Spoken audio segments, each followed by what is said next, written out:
السلام عليكم ورحمة الله وبركاته. ازيكم يا طلاب الصف الخامس الابتدائي؟ معكم مس أسماء سمير، مدرسة الدراسات الاجتماعية. ان شاء الله النهاردة هنشرح اول درس في الصف الخامس الابتدائي، ولكن قبل ما ندخل في اي تفاصيل واي شرح نصلي على النبي عليه افضل الصلاة والسلام. الدرس الاول يا حبايب قلبي بيتكلم عن موقع مصر الفلكي. يعني يا مس أسماء هنتكلم عن موقع مصر، هنتكلم عن مصر هنتكلم عن موقعها ومكانها فين على الخريطة. موقع مصر الفلكي. اول حاجة كده مديني في الدرس ده اول صفحة ان اول جزء عندنا كده اولا عن شبكة الاحداثيات. يعني ايه شبكة الاحداثيات؟ ما المقصود بشبكة الاحداثيات؟ هي يقصد بها خطوط الطول ودوائر العرض. يعني خطوط الطول ودوائر العرض بيتقال عليها يا مس شبكة الاحداثيات؟ هقول لك ايوه. يلا بينا نشوف الكلام ده على الخريطة. قال لك بص، العلماء جابوا خريطة وقعدوا يعملوا ايه، خطوط بالعرض كده، خطوط بالعرض كتير جدا كده، تمام. وبعدين بعد ما عملوا خطوط كتيرة جدا بالعرض، جم عاملين ايه، نازلين عليها بخطوط ايه بالطول بالشكل ده. فبالتالي عملت قدامك ايه، عملت قدامك زي نظام شبكة، فسميناها شبكة الاحداثيات. اذا شبكة الاحداثيات هي يقصد بها عبارة عن ايه، خطوط الطول ودوائر ايه العرض. طب يلا بينا نشوف يعني ايه خطوط الطول ويعني ايه دوائر العرض. اول حاجة يا حبايبي هنتكلم فيها عن خطوط الطول. هنحدد دي وهنحدد دي. اول حاجة دي شكل الكرة الارضية، وبعدين جه عامل لك كده خط في النص كده بالطول، ويعمل لك انصاف دوائر كده رأسية بالاتجاه ده، ونفس الفكرة عمل خطوط كتير جدا في الاتجاه ده، وقال لك دي خطوط رأسية. ليه رأسية؟ لانها نازلة من الشمال الى الجنوب، يعني من الراس هنا كده لغاية الجنوب، فسماها خطوط ايه رأسية. اذا خطوط الطول بتبقى عاملة كده، يعني نازلة بالطول. اما بالنسبه لدوائر العرض فدي خطوط افقيه. يعني ايه افقيه يا مس اسماء؟ يعني جايب لك شكل الكره الارضيه زي ما انت شايف كده في الصوره، وبعدين بيبدا بقى يقسم لك الكره الارضيه على شكل ايه، خطوط كده عاملها ايه بالعرض، ولكنها هي خطوط ايه غير متساويه. يبقى كده احنا نطلع من المعلومه دي بنقطه مهمه جدا، ان خطوط الطول بيتقال عليها خطوط رأسيه، والخطوط الافقيه دي اللي هي دوائر العرض. طب انا عايز اعرف دلوقتي، كاتبالي سؤال كده وكاتبالي بما تفسر أهمية شبكة الإحداثيات على الخريطة. ليه لها لازمة يا مس أسماء إن احنا نعمل شبكة زي دي، ونعمل خطوط طول وخطوط ودوائر عرض على الخريطة؟ هل دي لها أهمية؟ هقول لك أيوة، لأنها بتساعدنا احنا لما بنعمل كده بنقدر نحدد المكان بدقة، زي ما أنا عاملة كده على دولة مصر. أنت بتقدر تحدد الأماكن بدقة وتكتشف أماكن، وبتساعدك كتير جدا أثناء السفر. يبقى أهمية شبكة الإحداثيات على الخريطة إنها تساعدنا في السفر واكتشاف الاماكن. يعني بتساعدك ان يكون معاك خريطه لو انت مسافر رايح اي مكان، او مثلا زي الطيار كده لما يكون راكب الطياره بيبقى قدامه خريطه بيكون متحدده فيها الاتجاهات بتاعته بدقه، وكمان بتساعدك ان انت لو استخدمتها في اي مكان تكتشف الاماكن اللي انت محتاجها. بعد كده بيقول لك لها اهميه تانية، ان احنا نقدر من خلالها نحدد موقع مصر على خريطه العالم. يعني تقدر تيجي هنا كده وتقول دي دوله مصر، وعايز تعرف مصر يعني بالتحديد موجوده فين. هل مصر موجودة على خط الطول ولا موجودة على دوائر العرض؟ فبالتالي تعرف توصف مصر بالتحديد موجودة فين، وبتعرف تحدد هي في اتجاه الشمال في أفريقيا ولا في شرقها ولا في جنوبها ولا في غربها. طبعا ده باستخدام ايه، باستخدام شبكة الإحداثيات. هنا بقى في الصفحة ديت بيقول لك ايه، عايز يعمل لك زي نظام مقارنة كده بين خطوط الطول ودوائر العرض. يعني عايز يعرفك يعني ايه خطوط الطول ويعني ايه دوائر العرض. اول حاجة خالص خطوط الطول تعرفها هي ايه، هي انصاف دوائر رأسية تصل بين القطبين الشمالي والجنوبي. يعني ايه يا مس اسماء يعني يا حبايبي هجيب لك ورقة كده واعمل لك فيها ايه، نظام شكل الكرة الأرضية، وارسم لك كمان واحدة عشان هنحتاجها دلوقتي. قال لك اهي الكرة الأرضية اللي قدامك دي، قال لك عبارة عن أنصاف دوائر رأسية. يعني عبارة عن ايه، عن نص دايرة كده، أنصاف دوائر أنصاف دوائر. طب ليه سميناها أنصاف دوائر رأسية؟ لأن انت بترسم بتعمل كده، ما بنعملش كده، وانا لو كملت دي هتبقى عامله زي الدايره. فاحنا بنعمل انصاف دواير اهو كده، نص دايره، وهنا انصاف دواير انصاف دواير انصاف دواير، وهكذا. فقال لك بقى خطوط الطول هي عباره عن انصاف دوائر رأسيه تصل بين القطبين، يعني موصله القطبين، القطب الشمالي بالقطب الجنوبي. هو ايه ده يا مس اسماء اللي قطب شمالي وقطب جنوبي؟ هقول لك عندك فوق كده، فوق الكره الارضيه في الشمال كده موجود حاجه اسمها القطب الشمالي، وعندك حاجه في الجنوب كده في نهايه الكره الارضيه اسمها القطب الجنوبي. اهو الخط لما بينزل من اول الشمال لغايه تحت كده في الجنوب بيوصل القطبين بايه بين بعض، بس عن طريق ايه نص دايره، يعني انصاف دوائر. طيب بعد كده يا مس اسماء، انتوا قلت لي الكره الارضيه دي احنا عملناها، العلماء عملوا عليها خطوط كتير. ايوه عملوا عليها خطوط كتير. ايوه يعني كام خط؟ يعني اقول لك 360 خط طول. يعني انا لو عديت دول دلوقتي هلاقوهم 360 خط طول؟ هقول لك لا. ليه يا مس اسماء؟ لان الكره الارضيه في الحقيقه عليها 360 طول، لكن دي رسم مصغر مبسط كده صغنن، مش ده الشكل الحقيقي. فانت لو عديت دول مش هيكونوا 360 خط طول، ده هيكونوا خطوط بسيطه جدا، ولكن هو عامل لك زي نظام مثال بسيط عشان تفهم بس وتتخيل شكل الخطوط اللي موجوده على الكره ايه الارضيه. تمام.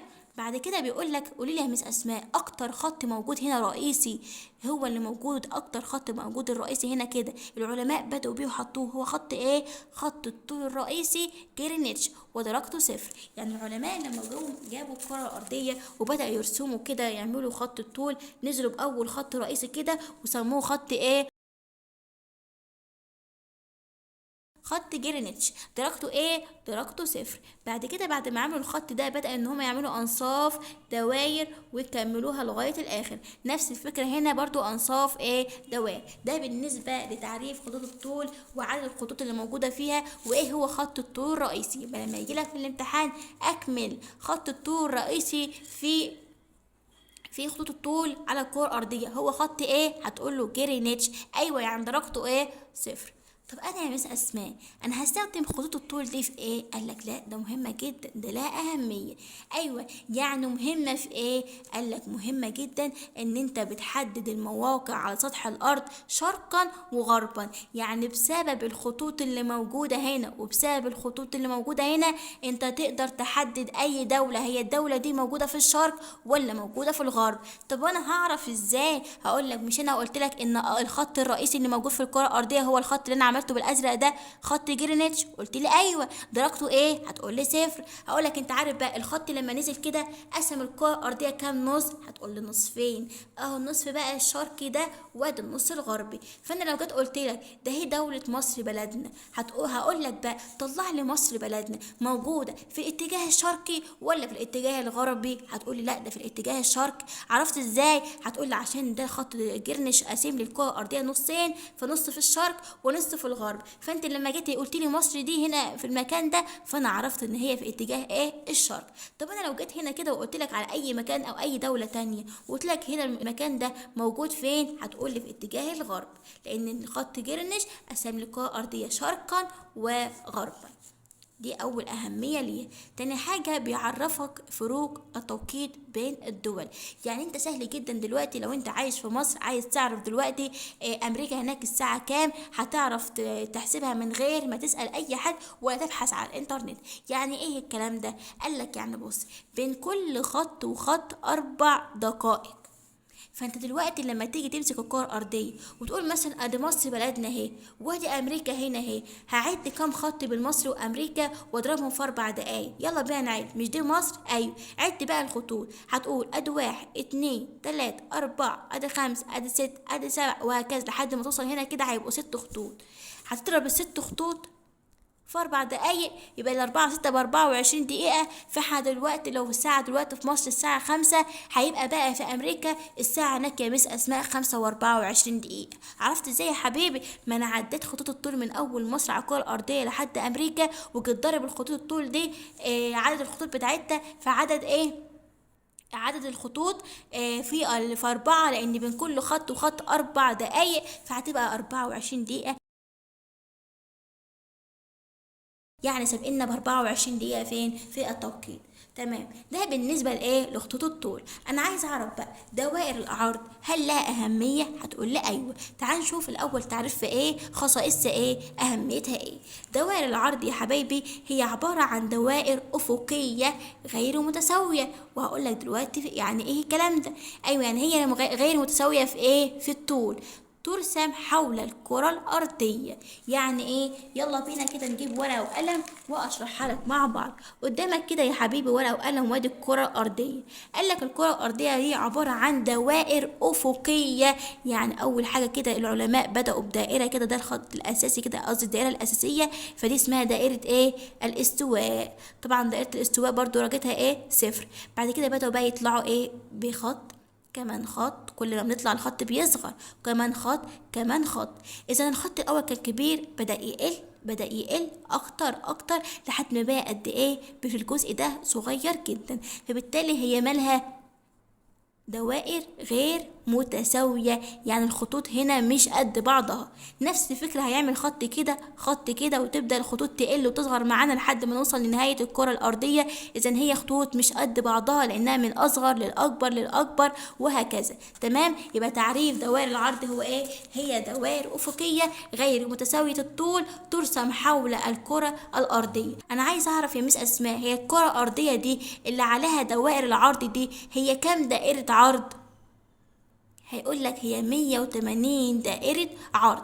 بعد كده عرفنا خلاص ان عدد دوائر العرض 180 دائرة عرض. هنبدأ نعرف ايه هي اهمية دوائر العرض. اول حاجة احنا بنستخدم دوائر العرض دي في كذا حاجة. اول حاجة ان هي بتحدد لك المواقع على سطح الارض شمالا وجنوبا. يعني العلماء لما عملوا له خط كده وقسموا له الكرة الارضية، فبدأت الكرة الارضية مقسومة نصين، شمالا وجنوبا. يعني انا دلوقتي اقدر لما اقول لك مصر بلدنا هنا موجودة في المكان ده، هي موجودة في النصف الشمالي ولا النصف الجنوبي؟ هتقولي لا يا مس ده في النصف الشمالي. عرفت ازاي؟ لان دي دائرة الايه؟ الاستواء، فاسمال الكرة الارضية نصفين، نصف في الشمال ونصف الجنوب. اذا مصر بلدنا في النصف فين؟ الشمالي. يبقى انت كده تقدر تحدد اي مكان على الكرة الارضية بسبب دوائر ايه؟ العرض. طيب تاني حاجة احنا بنستخدمها ان احنا ندرس ايه؟ المناخ. يعني بتعرف المناخ بكل سهولة من حيث الحرارة، بتعرف درجة الحرارة، او من حيث الرياح او الامطار اذا كان في مطر او لا. ده بالنسبة لأهمية دوائر ايه؟ العرض. طب انا هنا عايز اعرف بقى يا مس اسماء، هو ايه الشبه ما بين خطوط الطول ودوائر العرض؟ هقولك كلاهما عبارة عن خطوط وهمية غير حقيقية. يعني الخطوط دي الاتنين خطوط وهمية غير حقيقية، مش موجودة في الحقيقة. يعني وانت ماشي كده مش هتتشكل فيها ولا حاجة او توقعك، لانها اصلا خطوط موجودة كده بس على الورق الخرايط، يعني وهمية غير حقيقية. مين اللي رسمها بقى؟ العلماء على الخرايط. يعني دي خطوط على الخرايط فقط يا مس، مش موجودة على على الارض وانا ماشي كده هلاقيها؟ هقول لك لا، دي خطوط وهمية غير حقيقية مش موجودة الا على الخرائط ومجسمات الكرة الارضية، يعني على الخرائط فقط. بما تفسر، بيقولك ليه العلماء رسموا خطوط وهمية على الخرائط ومجسمات الكرة الأرضية؟ ليه رسموها؟ قالك عشان تساعدك في تحديد موقع الأماكن بدقة على سطح الأرض، عشان تقدر تعرف من الخطوط دي والدوائر دي المكان اللي انت محتاج تعرف هو موجود في الشمال ولا موجود في الجنوب ولا الشرق ولا الغرب. تقدر تحدد الأماكن بدقة على سطح ايه؟ على سطح الأرض. بعد ما شرح لك كل الفرق ما بين خطوط الطول ودوائر العرض، هيبدأ يطلع لك شوية كده ملحوظات صغنونة بتيجي في الامتحانات وبتوقع الطلبة. قال لك أول حاجة لاحظنا من شرح كل ده إن تقع مصر بلدنا في النص الشرقي من الكرة الأرضية بالنسبة لخط جرينتش. يعني إيه الكلام ده؟ قلت لك إن قال لك تعالى هنا كده، عندك دي مصر موجودة فوق كده فين؟ في الشرق. قال لك عرفت إزاي يا مس إن مصر موجودة في النصف الشرقي؟ قال لك مش ده خط جرينتش؟ هتقول لي ايوه. هتقول لي دلوقتي مصر موجوده فين؟ في اتجاه الشرق ولا في الغرب؟ هتقول لي في الشرق. اذا هي في النص ايه؟ الشرقي من الكره الارضيه بالنسبه لخط جرينتش. رقم 2 بيقول لك تقع مصر في النصف الشمالي الكره الارضيه بالنسبه لدائره الاستواء. يعني ايه؟ قال لك تعالى شوف قدامك الرسمه دي كده. قال لك لما احنا عملنا دائره الاستواء العلماء عملوها اسمه الكره الارضيه لنصين، نص في الشمال ونص في الجنوب. اهي بقى مصر بلدنا دي موجوده في النصف ايه؟ في النصف الشمالي من الكرة الأرضية. عشان كده بيقول لك وبالتالي تقع مصر في الجزء الشمالي الشرقي من الكرة الأرضية. يعني ايه يا مس أسماء تقع مصر في الجزء الشمالي الشرقي من الكرة الأرضية؟ يعني مصر موجودة في الشمال اتجاه الشرق، يعني مصر موجودة في الشمال هنا كده اتجاه ايه؟ الشرق. تمام؟ مديني هنا كلمة كده أو سؤال بيقولك قيم اتعلمها، يعني حاجات هتفيدك. القدرة على تنظيم الوقت وتحديد الأولويات هي أولى خطوات النجاح. يعني لازم تنظم وقتك، خلي عندك أولويات، يعني الحاجات المهمة وتنظمها كده، تقول إيه الأهم، تخليه هو الأولوية هي الأهم في حياتك. ودي بتكون خطوات عفوا، ودي بتكون أولى خطوات نجاحك لما بيكون عندك تنظيم في وقتك ويكون عندك أهداف عايز تحققها. هنا بقى في الصورة دي كده بيقولك إيه، حقائق فلكية، يعني حاجات درسناها في الفلك وحاجات موجودة حقيقية. يعني ايه الكلام ده؟ انا هقرا لك واحكي لك حكايه وركز معايا عشان دي معلومه مهمه جدا. بيقول لك تدور الارض حول نفسها مره كل 24 ساعه من الغرب الى الشرق. يعني ايه يا مس اسماء؟ قال لك انت شايف الرسمه اللي قدامك دي الكره الارضيه اللي احنا عايشين عليها. الكره دي تلف كل 24 ساعه مره من الغرب الى الشرق، يعني اتجاه الغرب الى فين؟ الشرق. طب يعني ايه الكلام ده يا مس اسماء؟ اقراي لي كده واحكي لي حكايه. هقول لك، هو بيقول لك الاول من النتائج المترتبه. يعني ايه اللي بيحصل لما تدور الارض حول نفسها مره كل 24 ساعه من الغرب للشرق؟ بص كده، احنا عندنا دلوقتي في مصر في ايه دلوقتي؟ احنا دلوقتي في نهار، صح؟ يعني الجو دلوقتي الساعة 1 الظهر، احنا دلوقتي بالنهار، يعني الشمس طالعة والجو منور. قال لك انت عارف بقى دول تانية زي امريكا وبلاد بره اللي هي بعيد، اللي هي زي امريكا، يعني عندهم دلوقتي ايه؟ الدنيا بالليل، يعني الجو مليل. طب ليه يا مس اسماء؟ هقول لك يا حبيبي، احنا عايشين في قاره افريقيا اللي هي دي اللي هي مصر. شايف الشمس ضاربه في الجزء بتاع الكره الارضيه، في الجزء اللي احنا عايشين فيه، فمنوره كل الاماكن اللي في الجزء ده، عندهم هناك نهار. قال لك بقى الجزء الاسود اللي انت شايفه في الخريطه ده جزء ما عندهوش شمس، يعني الشمس مش منوره هنا، فتلاقي عندهم هناك دلوقتي بالليل. يعني امريكا دلوقتي بالليل واحنا بالنهار. ايوه. امال النهار بيجي عند امريكا ازاي ويبقى عندنا بالليل ازاي؟ هقول لك. هو انت فكر ان الشمس دي هي اللي بتلف؟ لا يا حبيبي، تبقى غلطان. اللي بتلف بقى هي الكرة الأرضية. الكرة الأرضية دي بتلف مرة كل 24 ساعة. فلما الكرة بتلف من الغرب للشرق، الجزء ده اهو هيروح العكس، هيبقى الجزء اللي كان بالنهار هيجي هنا هيبقى عنده ليل، والجزء اللي كان مليل ده اهو هيجي هنا اهو، فالشمس لما هتنور عليه هيبقى هما اللي عندهم النهار واحنا اللي عندنا الليل. عشان كده اوقات تلاقي عندنا احنا الساعة 1 دي بالنهار، ناس تانية عندها الساعة 1 دي هناك ايه؟ اثناء الليل، يعني بالليل. ليه؟ لان الشمس عندنا كانت ايه؟ موجودة في الاتجاه ده، فبتبقى فيه نهار. لما الكرة الارضية تلف بقى كل 24 ساعة مرة، يبقى الجزء اللي كان عنده ليل ده هيجي هنا كده مكاننا، هما اللي هيبقى عندهم نهار واحنا اللي هنبقوا مكانهم، هيبقى احنا اللي عندنا ايه؟ الليل. فبيقول لك بقى ما النتائج المترتبة. يعني ايه اللي هيحصل لما الارض تدور حول نفسها كل 24 ساعة من الغرب للشرق؟ خليك فاكر ان هي الغرب للشرق، مش من الشرق للغرب، لا هي من الغرب للشرق. قال لك ده هيؤدي الى شروق الشمس عن المناطق الشرقية قبل الغربية. يعني ايه اللي هيحصل؟ ان الشمس بتشرق في الاتجاه ده قبل ما تشرق في ايه؟ هنا، لان ده المناطق الشرقية، الشمس تطلع من اتجاه الشرق وبعد كده بقى تيجي فين؟ في المناطق الغربية. هنا بقى بيقول لك يوجد فرق زمني يبلغ 4 دقائق بين كل خط طول والخط الذي يليه. يعني ايه الكلام ده يا مس اسماء؟ يعني زي ما قلت لك من شويه، بين كل خط وخط 4 دقائق. فانت لو عايز تحسب ما بين مثلا مصر وامريكا كام ساعه، زي ما قلت لك، لو مصر دلوقتي الساعه 6، لو مصر دلوقتي الساعه 6 هتعد كام خط؟ واحد اتنين تلاتة أربعة خمسة ستة. إذا دي 6 خطوط، احنا كل خط فيه ايه؟ 4 دقائق. يبقى هنضرب ايه بقى؟ 6 في 4 هيبقى 24. إذا لو احنا عندنا دلوقتي الوقت الساعة 6، هيبقى هناك في أمريكا الساعة 6 و24 دقيقة. يعني هم عندهم زيادة في الوقت أزيد مننا بكام؟ ب24 دقيقة. ده بالنسبة يا حبايبي للدرس الأول، الجزء الأول في الصف الخامس الابتدائي. إن شاء الله انتظروني بإذن الله في الجزء الثاني من شرح الدرس الأول للصف الخامس الابتدائي. ولو وصلت معايا لغاية هنا متنساش تعمل لي لايك لو انت استفدت من الفيديو، واشترك في القناة عشان يوصلك كل جديد. والسلام عليكم ورحمة الله وبركاته.